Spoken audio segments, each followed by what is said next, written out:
Olá, esse é o Vozes e Entrelinhas, o podcast apresentado pela Fundação Faceb. Eu sou a Júlia Mello e antes de começar o episódio de hoje, já vou pedindo para todo mundo acompanhar a gente nas redes sociais. Nós somos @Fundação Faceb no Facebook, no Instagram, no Twitter e no LinkedIn também. O tema do nosso episódio de hoje é sustentabilidade e o movimento Lixo Zero.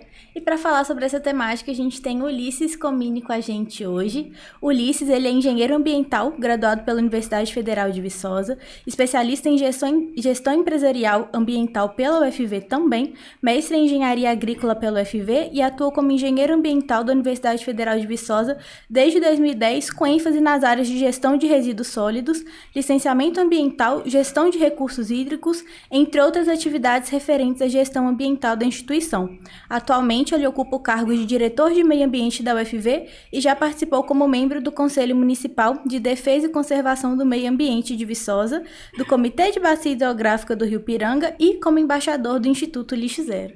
Gente, a pessoa certa para falar com a gente hoje sobre essa temática. E aí, Ulisses, tudo bem? Seja bem-vindo. Tudo bem, Júlia? Muito obrigado pelo convite, né? Muito legal falar com vocês aqui nesse podcast. Eu sou natural de Raul Soares, gosto sempre de falar, mas já moro... Aqui pertinho. Já moro há mais tempo em Viçosa agora. Vim para cá em 2005 para cursar graduação em Engenharia Ambiental, né? E quando me formei, passei no concurso, comecei a atuar como engenheiro da universidade, onde acabei tendo que me dedicar a essas temáticas relacionadas aos resíduos sólidos, né? Era um desafio que estava proposto, ainda com uma formação ainda bem pequena na área, porque não foi uma área que eu me atualizei muito durante a graduação, né? Busquei outras áreas, assim, outras frentes de conhecimento e de formação, mas me apaixonei com essa área e estou até hoje trabalhando um pouco com isso, além de outras demandas, né? Mas que é a área que eu mais gosto realmente de atuar. Então a gente foi percebendo aqui, né, pelo seu currículo, pelo que você foi falando, foi uma área de atuação que você sempre se envolveu, então, né, depois da graduação. Isso a gente tinha desafios assim relacionados aos resíduos perigosos no começo, né? Foi uma área que que eu tive que atuar porque era uma demanda da instituição, né?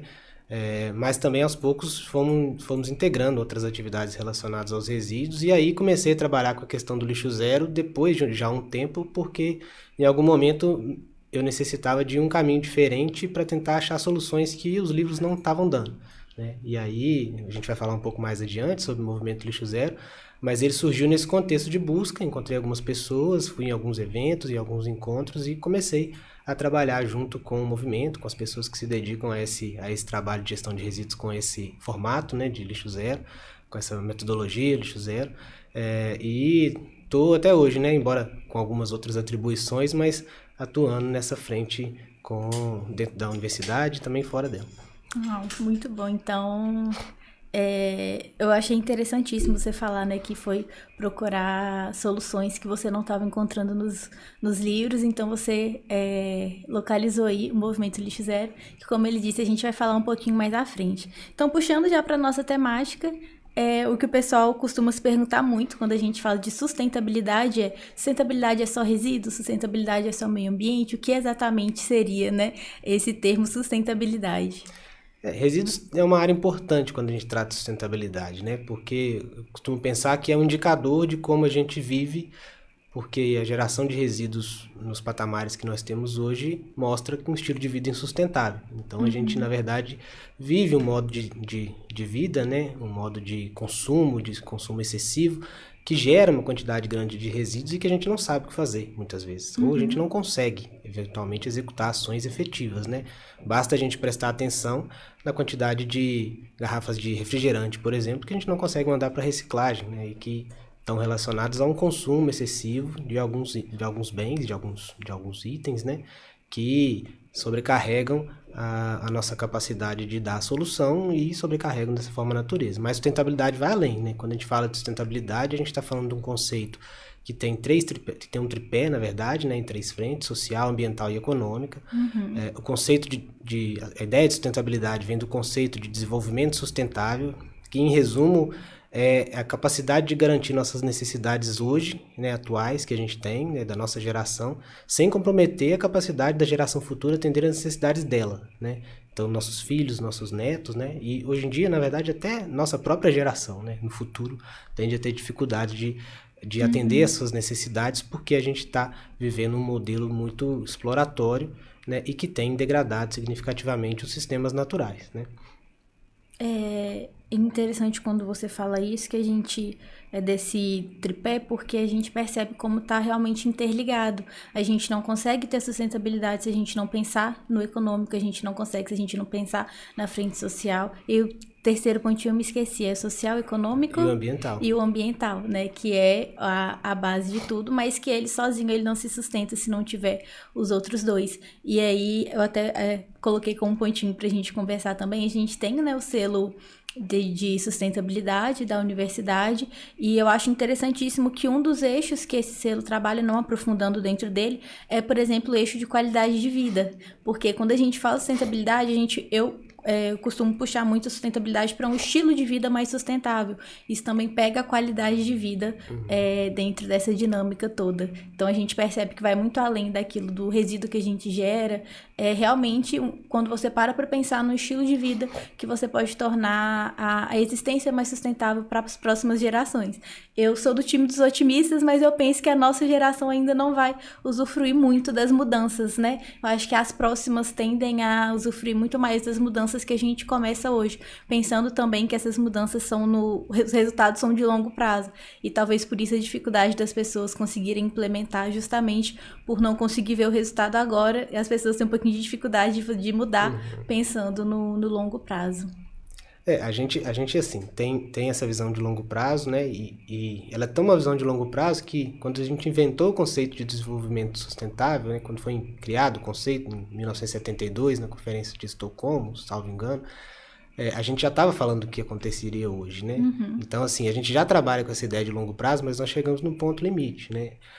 Eu sou do time mais dos pragmáticos e com um pouco de confiança de que a gente está no caminho certo, mas a gente vai sofrer um tempo para dar conta dessas demandas. Se a gente pegar nossas cidades, por exemplo, né, quem estiver nos vendo e nos ouvindo aí, basta ver como a gente tem dificuldade de gerenciar os resíduos, né, de fazer a gestão da água no período de seca, né, de atender as demandas nos dias de muito calor ou nos dias de muita chuva. Né? E a questão da qualidade de vida está intrínseca a isso, porque além da gente pensar na questão de qualidade de vida, de ter uma vida boa, uma casa boa, um carro bom, hoje a gente já vê que a falta de espaços naturais, por exemplo, elas facilitam e favorecem problemas relacionados à depressão, à saúde mental, né? Desfavorecem o desenvolvimento infantil, porque as crianças não têm mais contato com a natureza, não pisam no chão, não conhecem as árvores, não veem uma cachoeira, porque esses espaços sumiram das nossas cidades, né? Eles foram escondidos em alguns lugares onde nem todos têm o acesso, como você disse em outro momento, e isso é uma questão de sustentabilidade essencial. Por isso que no selo a gente faz uma referência a essa questão de qualidade de vida. Não adianta a gente conseguir tratar bem a água, recuperar a nascente, se as pessoas continuarem tristes, depressivas, estressadas, e não conseguirem usufruir e entender, né, o porquê que a gente está fazendo esse movimento. Então, assim, a qualidade de vida é importante porque a gente precisa viver bem. Mas viver bem não pode significar consumo excessivo, não pode significar modo de vida que degrade, né, a qualidade do ambiente onde a gente está e que os nossos filhos vivam pior que nós. Né? Então, assim, a gente sempre tem muito esse conceito dentro das nossas questões, dos nossos trabalhos, para pensar nesse processo, né? Quando você foi falando em relação às cidades, eu fui pensando no termo, né, as selvas de cimento, né?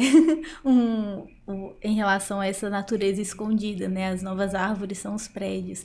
É tristíssimo pensar isso, mas é uma realidade, né?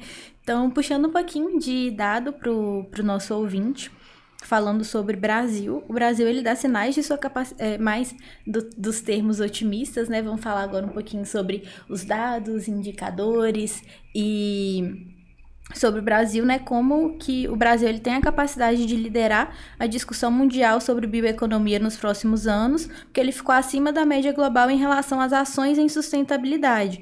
Esses dados, eles são do relatório Futuro do Crescimento. Como sempre, a gente deixa tudo linkadinho para vocês também na nossa newsletter. Então, escutem o episódio, depois vão ler o texto para vocês terem todas as informações linkadinhas. E o documento ele pretende ser uma alternativa para mensurar o crescimento econômico dos países, considerando em sua conta o PIB per capita e indicadores reunidos em 4 áreas: inclusão, sustentabilidade, resiliência e inovação. E aí que vem onde está tudo interligado, porque embora o Brasil ele tenha se destacado em sustentabilidade, o país ele ficou abaixo da média global sobre a qualidade do seu crescimento nos outros 3 indicadores. Então, como ele classifica a inovação? Esse estudo classifica a inovação como a capacidade de absorver e se adaptar a novos avanços tecnológicos, sociais e institucionais. A falta de investimento na área é a principal trava do país para conseguir um crescimento econômico relevante no longo prazo. Então, aqui ele coloca a sustentabilidade também junto da inovação. Né? Porque como ele fala que a inovação é a capacidade de absorver e se adaptar a novos avanços tecnológicos, sociais e institucionais, a gente vê também aqui a sustentabilidade muito relacionada com essa parte da inovação. Então, indo para a pergunta que abriu o nosso episódio, a sustentabilidade ela vai muito além dessa parte dos resíduos, do meio ambiente, ela se conecta aos 3 fatores, né? O social, o ambiental e o econômico, que também é inovação, que é a capacidade da gente pegar essas mudanças que a gente tem, essas soluções que a gente tem encontrado e colocar elas de uma maneira adaptável na sociedade, né? Então, a gente percebe como tudo vai se interligando. Assim, esse conceito é importante, essa discussão que você trouxe é importante, porque a gente vê como, quando a gente fala de inovação, as pessoas pensam muito nas tecnologias mais atuais, né, e disruptivas, mas a sustentabilidade em si já é disruptiva, né? A gente precisa romper com o modelo econômico atual, que degrada o meio ambiente, né, e favorece no curto prazo algum bem, né, uma qualidade de vida, etc., mas que no futuro vai nos causar problemas. Então, quando a gente fala na área de resíduos, por exemplo, a gente tem diversas frentes de ação que a gente pode juntar essas questões, né? A inovação, a sustentabilidade, a resiliência e a inclusão, de forma a gerar um produto, né, para a sociedade, uma forma para a sociedade que seja mais sustentável, né? Quando a gente trabalha, por exemplo, inclusão de catadores e catadoras dentro do processo de gestão de resíduos, e muitas vezes sofre crítica, né, porque entende-se que é um modelo ultrapassado de gestão, que a gente precisa ter grandes máquinas, grandes empreendimentos que vão incinerar os resíduos e que vão triar o material tudo mecanicamente. A gente observa que a gente tem uma série de pessoas aquém, né, das condições sociais adequadas, econômicas adequadas, vivendo em locais onde a condição ambiental também não é adequada e que vivem de gerar um produto à sociedade que é transformar resíduos que vão impactar um lugar em um novo produto, né? Fazer parte dessa cadeia. Então, quando a gente inclui essas pessoas no processo, a gente está, na verdade, tornando o processo de gestão de resíduos mais resiliente, porque ele tem mais gente envolvida, não são grandes cadeias exclusivas, por exemplo, que estão envolvidas. A gente tem que inovar em metodologias, porque é um trabalho difícil, que envolve pessoas, que envolve conscientização, comunicação, né, que envolve dinâmicas que a gente não tem, às vezes, todas as respostas, né?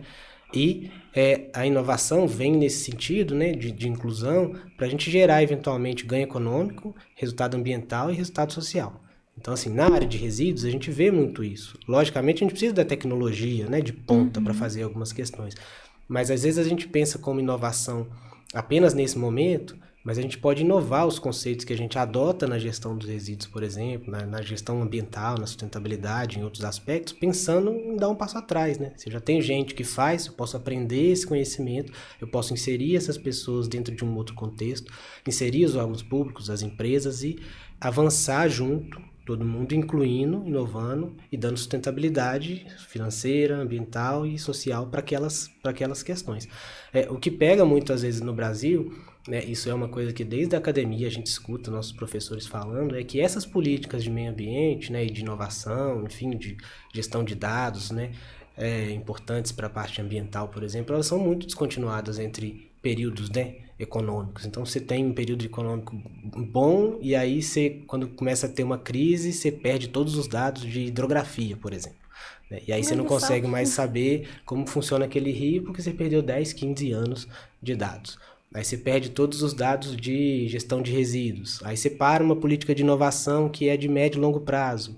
E aí você perde aquele investimento, você perde as empresas que estão trabalhando na inovação junto com o governo e você não tem os avanços que precisa. Então a gente precisa discutir isso melhor, eu acho que no cenário público, né, e local, inclusive, né, Viçosa tem uma política de inovação própria, né, a gente tem um Centev, tem muitas pesquisas e muito desenvolvimento que acontece aqui, e isso precisa ser contínuo, agarrado pelo poder público, e acho que a questão dos resíduos é uma coisa importante. A gente tem um espaço gigantesco para trabalhar isso, né?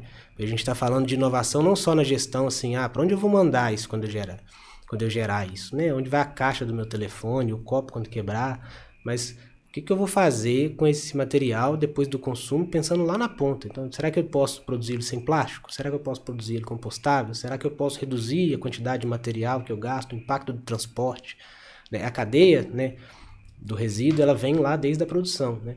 Isso é um passo à frente que a gente vai conversar sobre o movimento lixo zero, mas é pensando nesse antes, né, da geração, e isso é um espaço gigantesco que o Brasil pode atuar, os pesquisadores, né, os técnicos, engenheiros, enfim, de diversas áreas, não somente da área ambiental, né, de materiais, e aí entra químicos, físicos, engenheiros civis, né, biólogos, para produzir materiais menos degradantes, né, que possam ser melhor aproveitados no pós-consumo.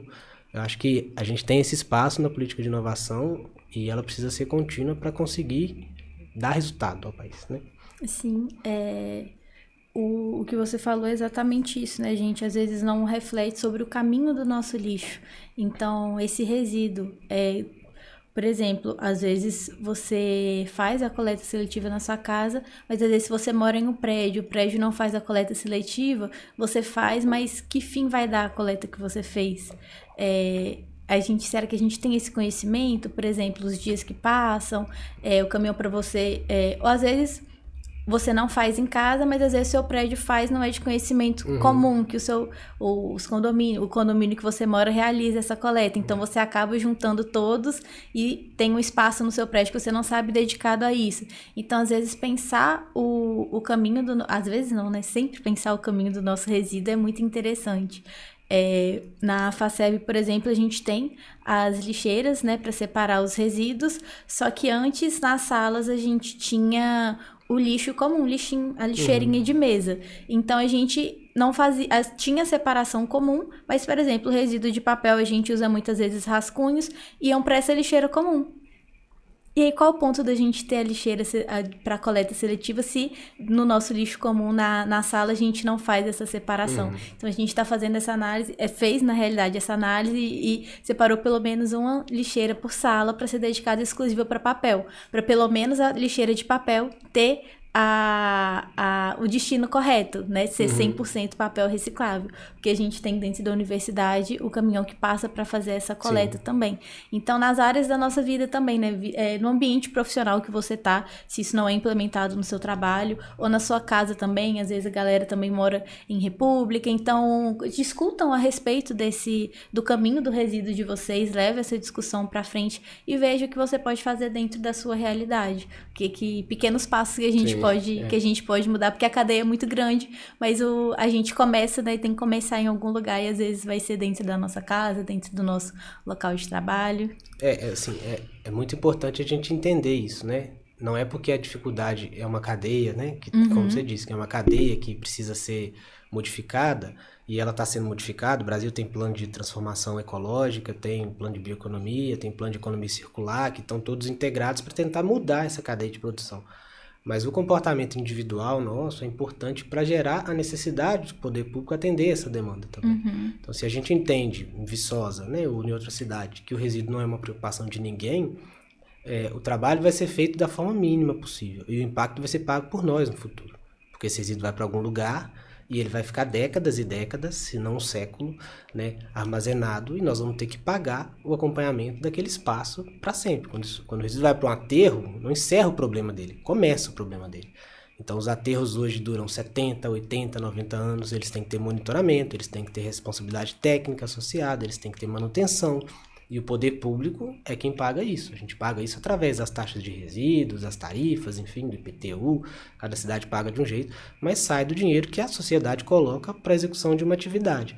que poderia estar gerando emprego, renda, inovação, tecnologia, sem degradar o meio ambiente, e a gente ainda não entende isso, né? Então é muito importante que individualmente também a gente se movimente. O movimento do Lixo Zero também trabalha muito sobre isso, que assim, as pessoas precisam ser protagonistas desse processo e agir, entender que é a necessidade e agir. Então, se está na escola, se está na fundação, se está no seu grupo de amigos, né? Se está na empresa, enfim, viu que é um problema, é possível agir. Ah, não dá para fazer tudo, mas dá para fazer um pouco. Se eu fizer uma parte, eu vou angariar pessoas que vão nos ajudar e essas pessoas em coletivos vão começar a desenvolver esse processo. Essa é a experiência que muito importante que o movimento Lixo Zero traz, né? Às vezes começa individual, mas as pessoas vão se unindo, se movimentando, criam movimentos, frentes de ação, e aí rapidinho elas estão compostando, estão separando, estão gerando menos resíduo, estão reutilizando, estão produzindo de forma mais sustentável, estão usando materiais mais naturais, e esse movimento tem crescido dessa forma, né, em forma de redes que vão se apoiando. Então, sobre o movimento Lixo Zero, né, conta pra gente o que é esse movimento.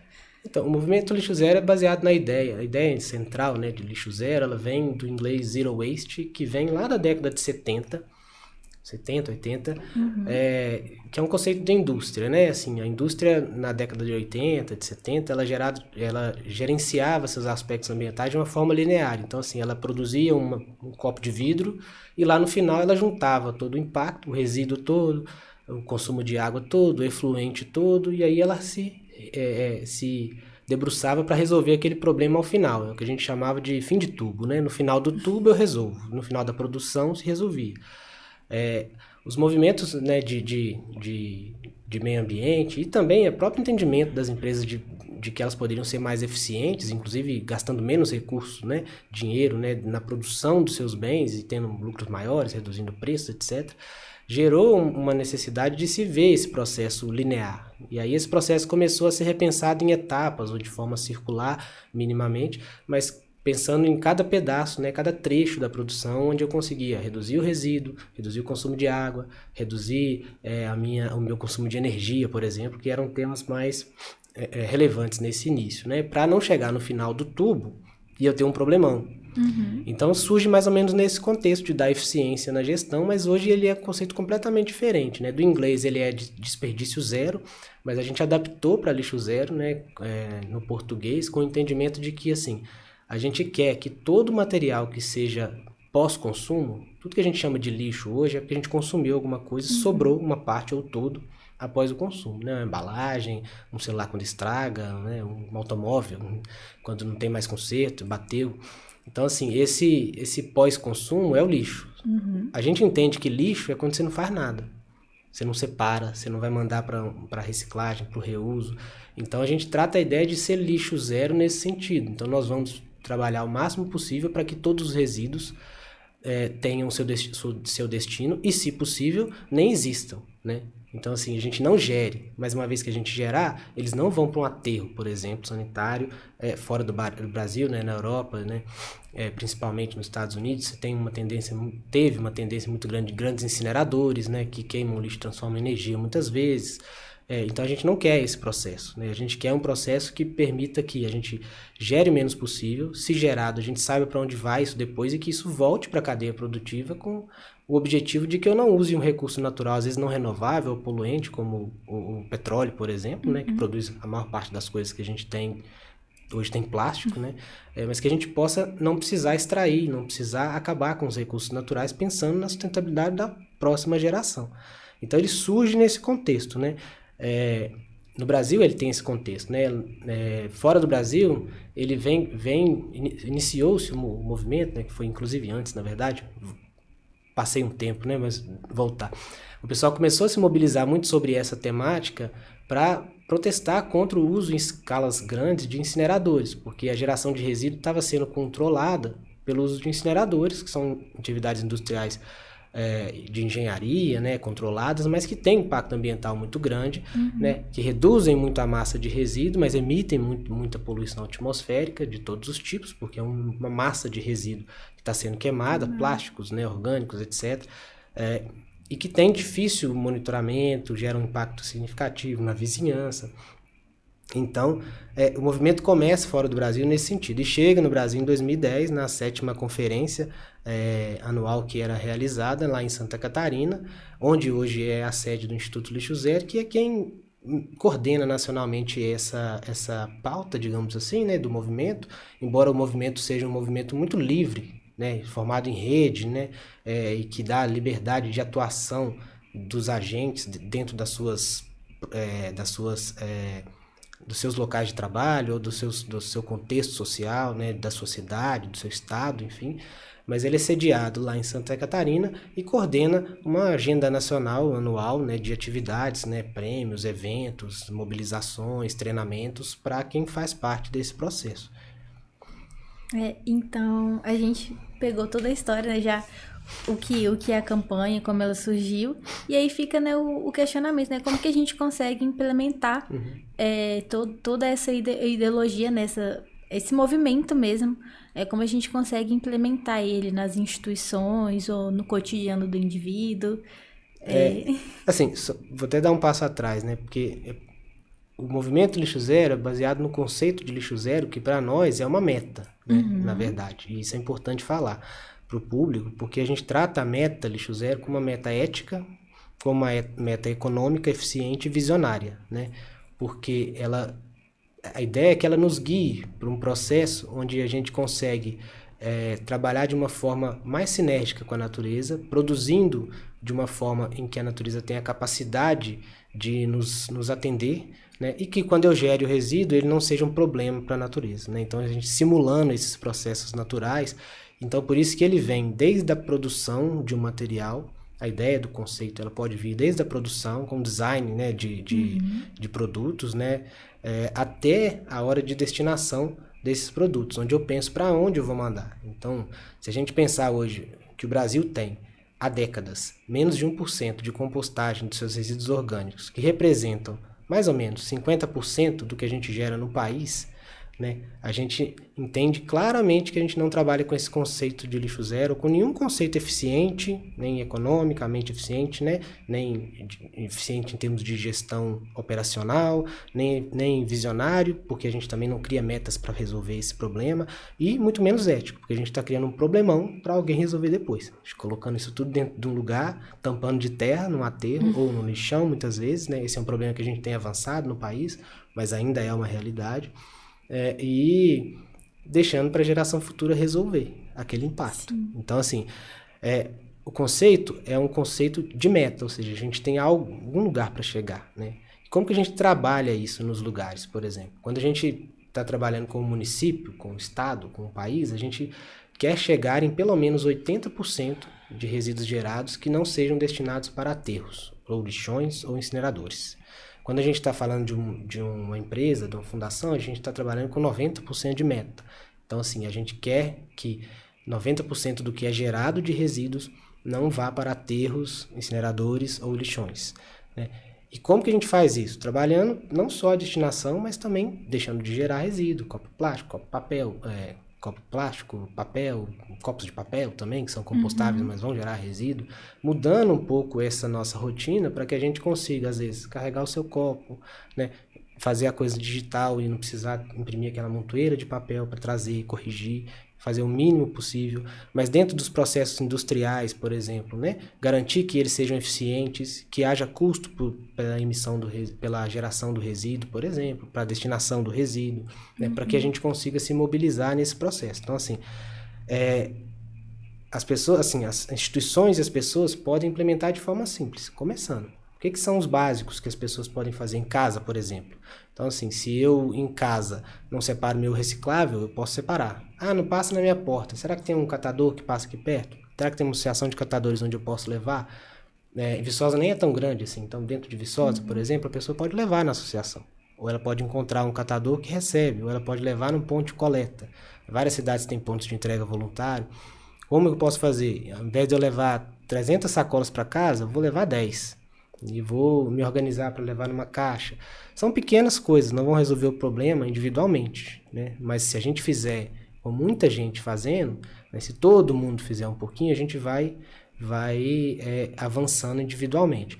coletivamente, não dá para fazer isso sem uma mobilização da sociedade de uma forma geral. E aí, o poder público é muito importante. Então, assim, criar espaços de discussão onde a gente possa tratar da questão dos resíduos, por exemplo, é importante. Ter políticas públicas, né, planos de resíduos, metas para resíduos, né, apresentar à sociedade o custo do resíduo, efetivamente. Ó, a gente hoje gasta 10% de tudo que a prefeitura arrecada para poder enterrar o resíduo. E não gera nada com isso. Não só gera custo.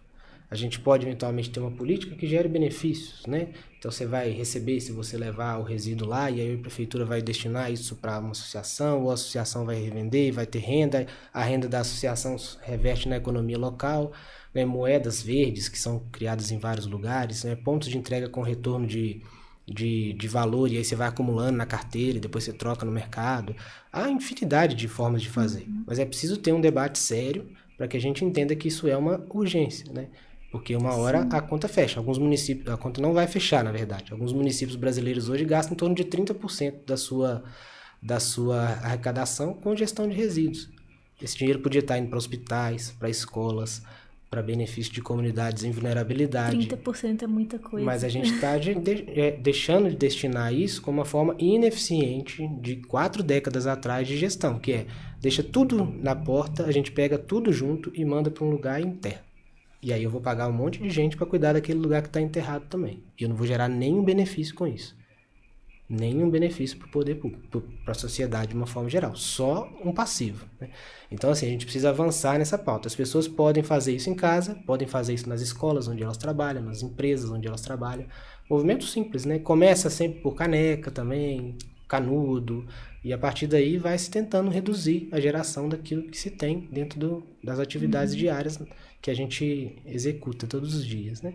E a gente vai percebendo o quanto é realmente uma mudança de hábito. Por exemplo, você mesmo estar disposto a realizar essa mudança. Igual você falou, tem pontos de coleta seletiva que a pessoa escolhe. Eu esqueci qual foi o termo que você usou? Ponto de entrega voluntária, Entrega voluntária. Então, é uma mudança de hábito. Você, se não passa na sua rua, por exemplo, ou se não tem nenhum catador também que passa na proximidade ali de onde você mora, você pode estar fazendo você mesmo indo e levando, mas isso é mudança de hábito. E aí, às vezes, vem a dificuldade da pessoa conseguir ver a importância disso, e as pessoas mudam os hábitos que elas acreditam que tem alguma importância. Então, primeiro a gente precisa mostrar essa importância, para além, se já não... O mundo, o planeta já não está mostrando a importância, né? É da gente reforçar a importância dessa mudança de hábito e realmente as pessoas entenderem, né? Que são essas pequenas ações num todo, quando individualmente cada um faz essas pequenas ações, elas têm impactos. Como, por exemplo, tem um movimento que eu acho muito interessante, que é a coleta do lacre da latinha. Porque às vezes entendeu-se que é muito difícil para a pessoa ela acumular a lata toda, então às vezes é disfuncional, não é tão lógico, e aí surgiu o movimento de se juntar o lacre da latinha, e aí quando você junta uma determinada quantidade de garrafas PETs de lacres de latinhas, você troca por uma cadeira de rodas. O município que os meus pais moram já conseguiu 2 cadeiras de rodas pro lar dos idosos, com esse movimento do município todo, juntando o lacre das latinhas e levando pro lar dos idosos, e aí o lar realizou essa troca com um ponto de coleta próximo da nossa cidade. Então, a gente percebe como é simples. E como a gente vai adaptando isso. Então, adaptou-se. Se tá difícil a gente reciclar toda a lata, vamos reciclar pelo menos o lacre. Então, essas mudanças de hábito e como a movimentação do coletivo. Por exemplo, no meu município funcionou porque a população viu a importância, porque teve ali, por exemplo, o ponto do lar dos idosos. Então, estamos coletando para ele. A gente está vendo a importância para essa causa específica. E aí, a gente conseguiu movimentar ali a população de uma certa maneira. Mas, por exemplo, quando você vai ao mercado, hoje em dia já tem marcas, por exemplo, de refrigerante que colocam, né, embalagem feita 100% com material reciclável. O que custa na hora de você comprar, você optar uma que tem esse selo? Porque quando você compra que tem esse selo e não compra outra, ela vai ficando em estoque. Se ela fica em estoque, ela sinaliza pro produtor ali que, opa, então... se eles estão consumindo só as que são feitas em materiais recicláveis e a outra está ficando parada no estoque, olha só a importância que a população consumidora, no geral, tá dando para esse movimento que a gente fez de fazer embalagens recicláveis. Então, de novo, né, as pessoas mudam os hábitos quando elas veem a importância. E tratando de indústria, a indústria muda quando ela vê também o financeiro. Então, é um processo, né? É um processo. São duas coisas diferentes, né? O coletivo e a indústria. Então, a indústria vai ver quando ela vê vantagem financeira. Então, se ela vê o produto dela parado no estoque, que não é feito com material reciclável, e aí que tem material reciclável tá saindo, então ela, opa, tá bacana, vamos continuar investindo nisso.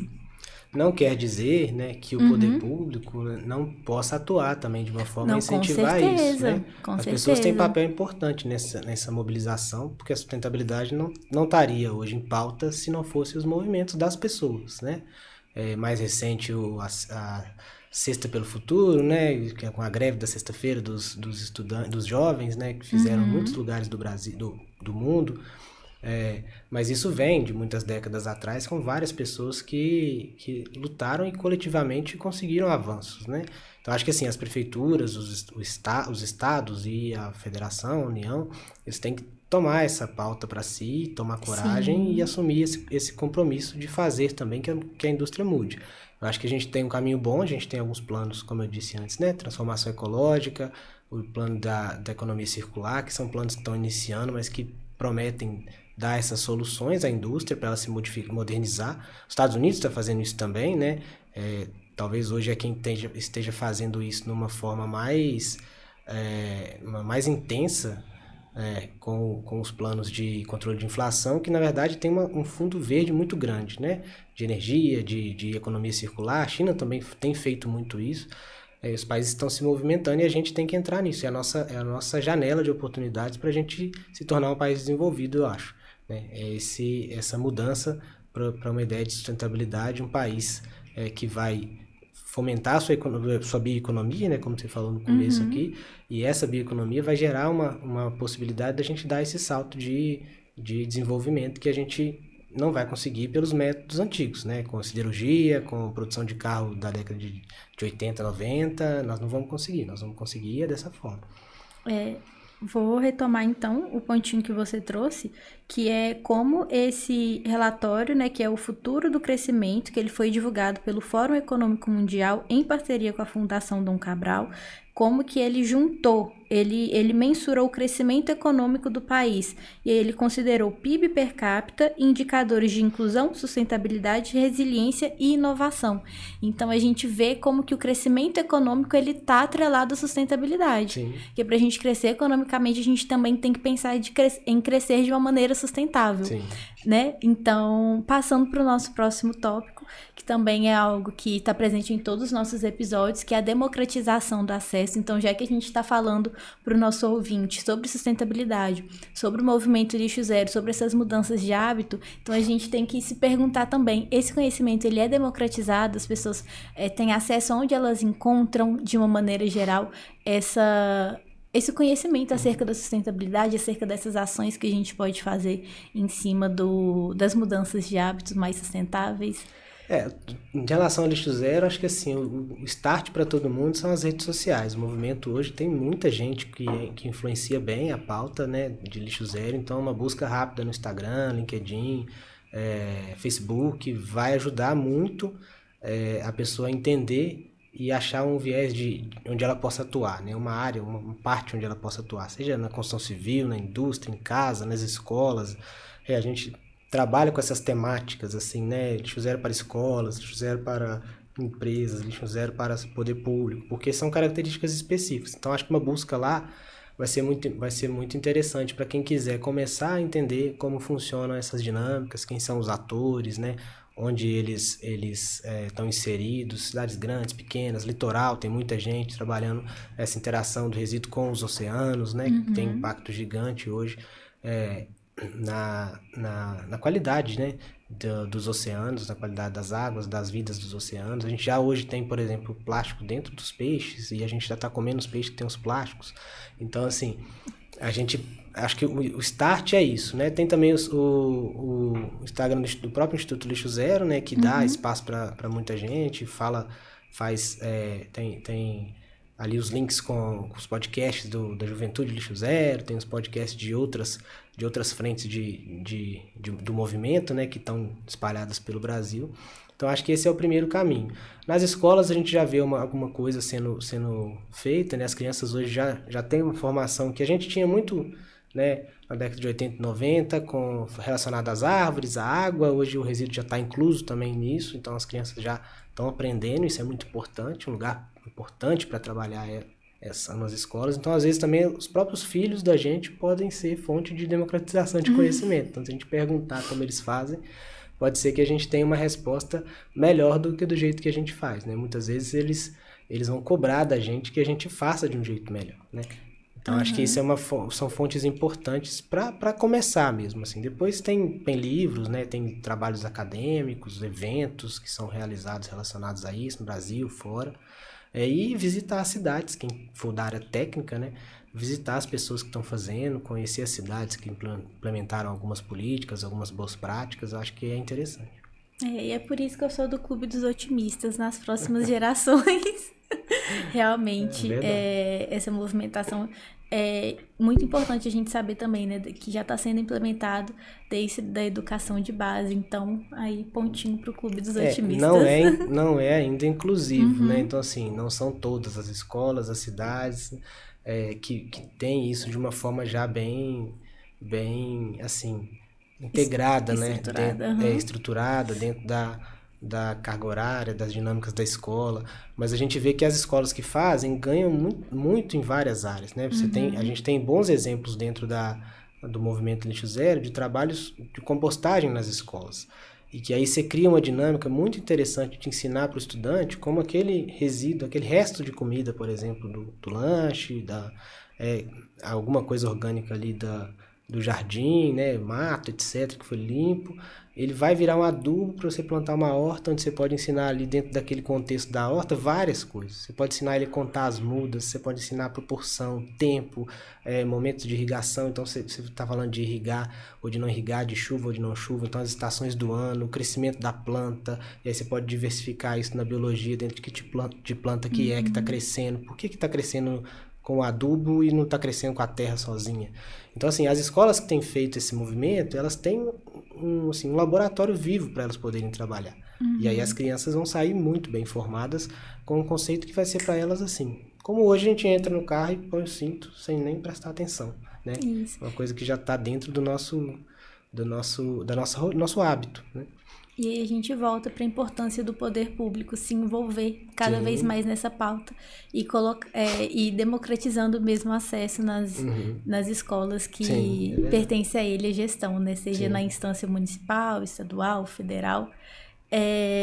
Antes da gente passar para o nosso último tópico, que é a dica cultural, tem mais alguma coisa para acrescentar para o nosso ouvinte? Alguma coisa que às vezes a gente deixou passar durante as pautas?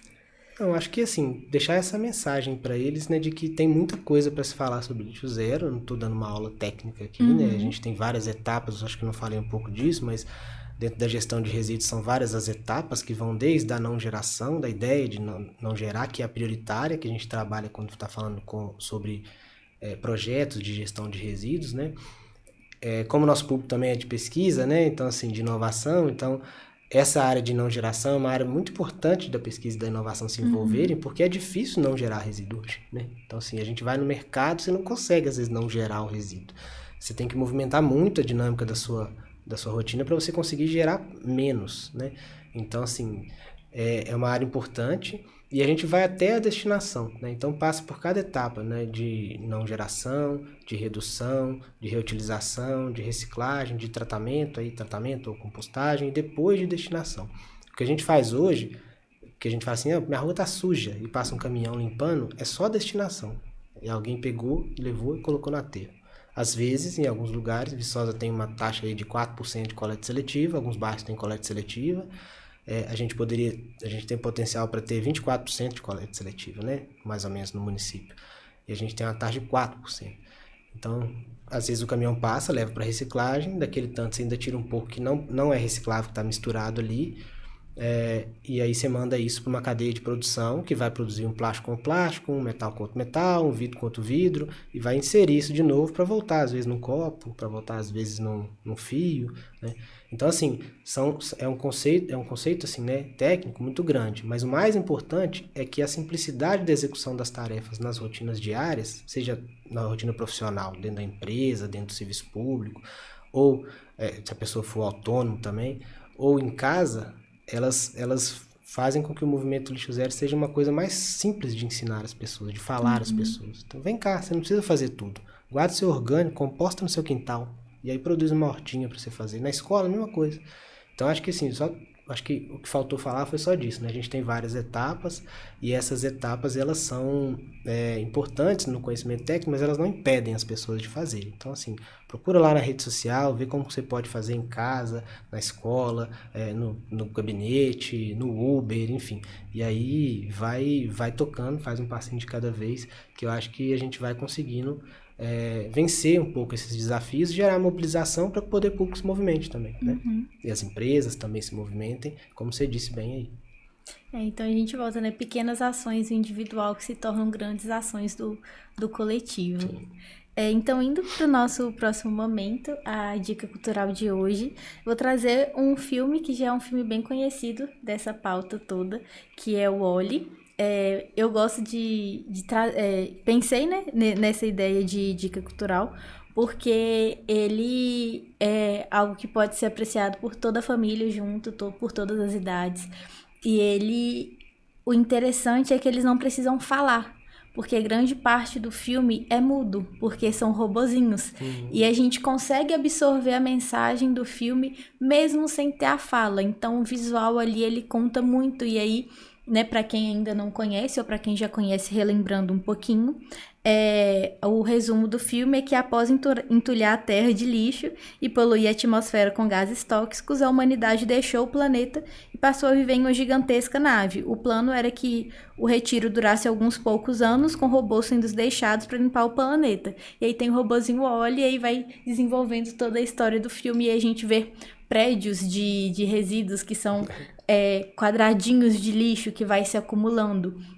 Então, não vou falar que eu não vou dar spoiler, porque não é um filme novo, não é um filme recente, mas é um filme bom, mas também não vou dar muitas informações para quem assistiu há muito tempo. Eu acho que vale assistir novamente, já depois de escutar o episódio, já reparando nesses aspectos do filme mesmo, e assistir repensando os seus hábitos, porque mesmo sendo do Clube dos Otimistas, talvez não seja um futuro assim tão irreal, né? Essas montanhas de lixo que a gente já tem, essas montanhas já existem.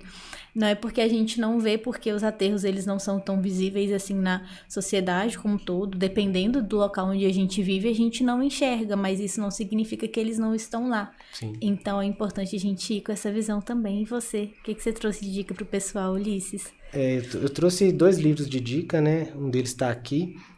Vou falar primeiro do que eu não trouxe, porque está emprestado, inclusive.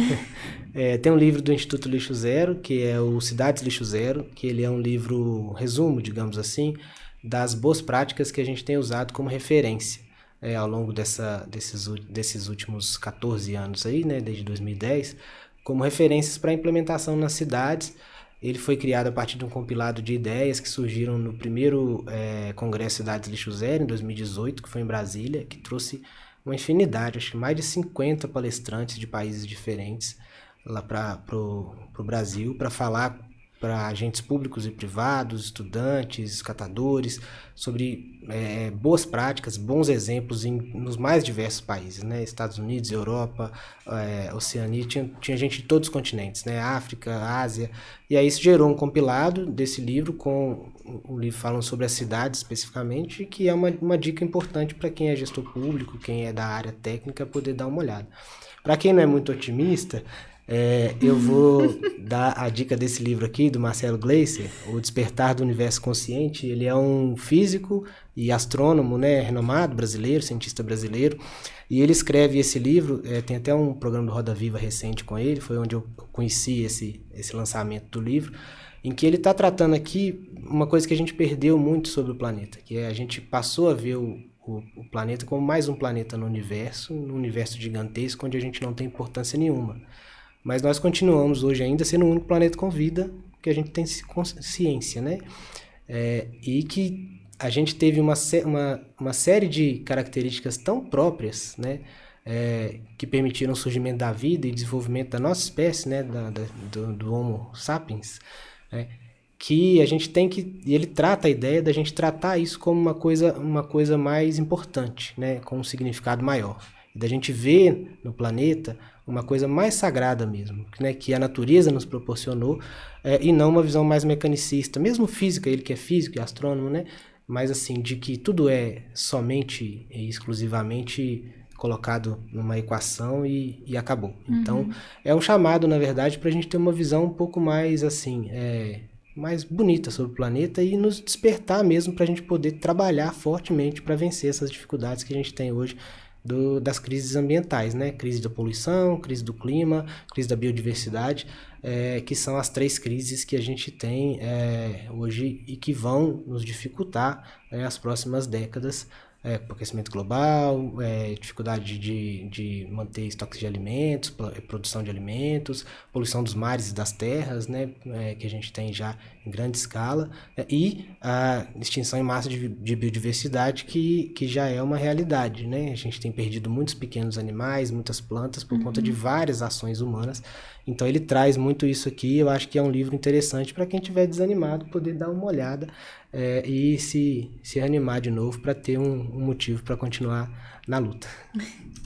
Ulisses, muito obrigada pelas suas dicas, obrigada pela participação. Reforçar, né, as redes sociais da FACEV, nós somos @Fundação FACEV, no Instagram, no LinkedIn, Facebook, no Twitter também. E onde o pessoal te encontra, Ulisses?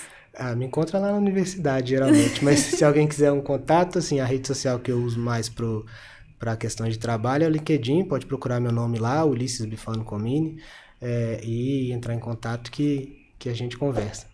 E vai criando mais ideias sobre ações para sustentabilidade. Mais uma vez, Ulisses, muito obrigada pela participação e obrigada também você, ouvinte, que escutou a gente até o final. Até o próximo episódio.